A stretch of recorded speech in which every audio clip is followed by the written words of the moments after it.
We all know what it feels like to be unseen, to wonder if anyone truly cares. Daniel, a 12-year-old boy, felt exactly that, lonely, forgotten, and invisible.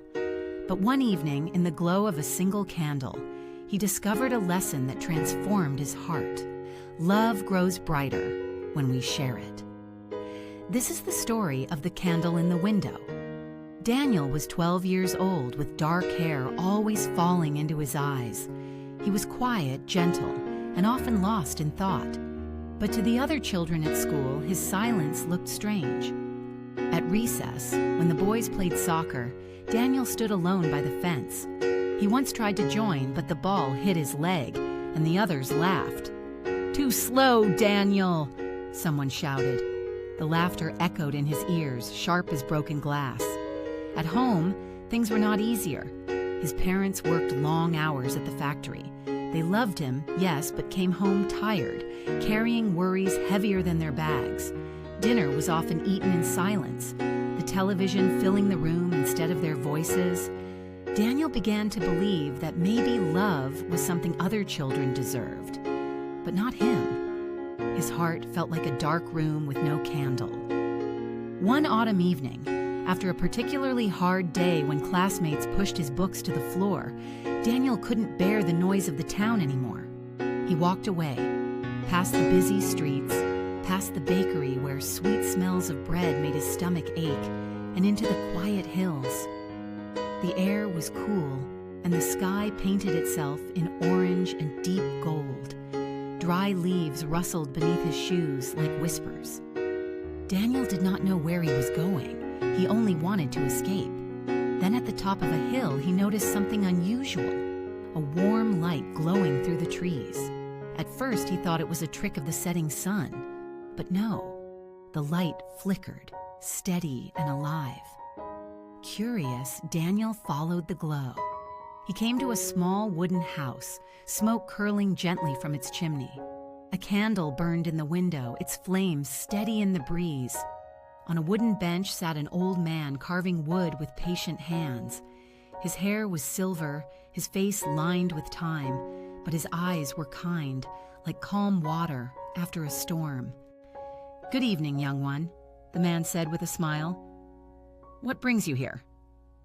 Daniel hesitated, his voice low. "I don't know. I just don't feel like being anywhere else." The man studied him kindly.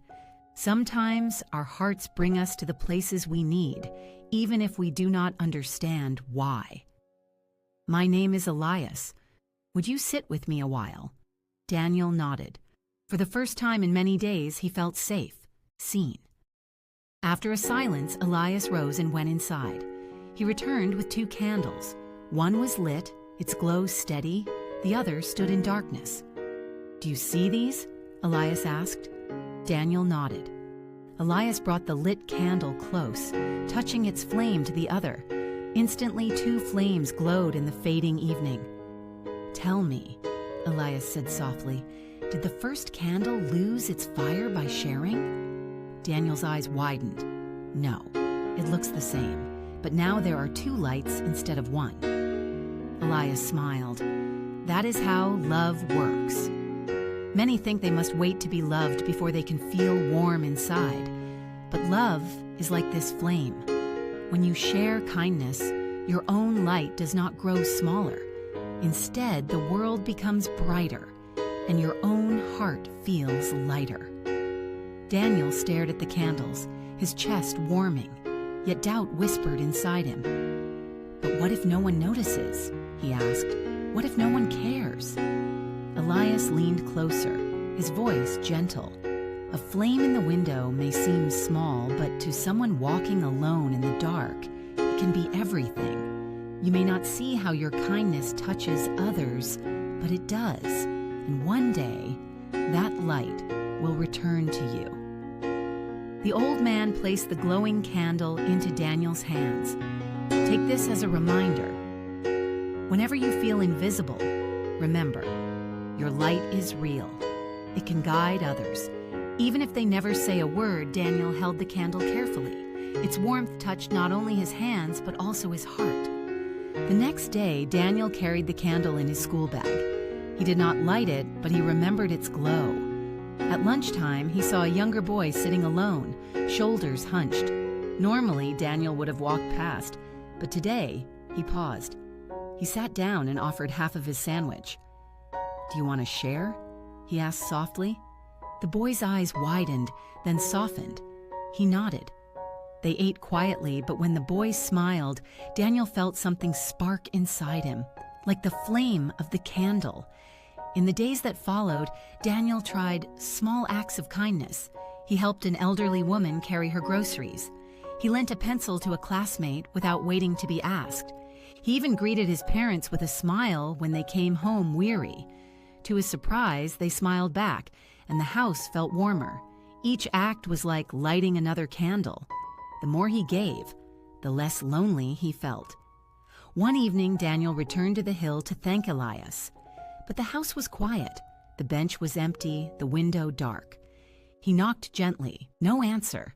Perhaps Elias had gone to another village. Perhaps he was never meant to stay. But Daniel did not feel sad. He still carried the candle, now burned low but precious. More importantly, he carried the lesson in his heart. Years later, Daniel grew into a man known for his kindness. Neighbors trusted him. Children loved him. People said he had a gift for making others feel seen. When asked why he was so gentle, Daniel would smile and say, "Once a man showed me that a single flame can light another without losing itself. That lesson never left me." And when he told the story, he always ended with the same words. "Love does not grow when we keep it for ourselves. It grows when we give it away." Each act of kindness is a flame in the dark, and the more flames we share, the brighter the world becomes. And if, on a quiet night, you walk through the hills where the wind whispers through the trees, you might still see a small wooden house with a candle glowing in the window, and perhaps, just perhaps, an old man smiling, watching as the world grows brighter with every flame passed on.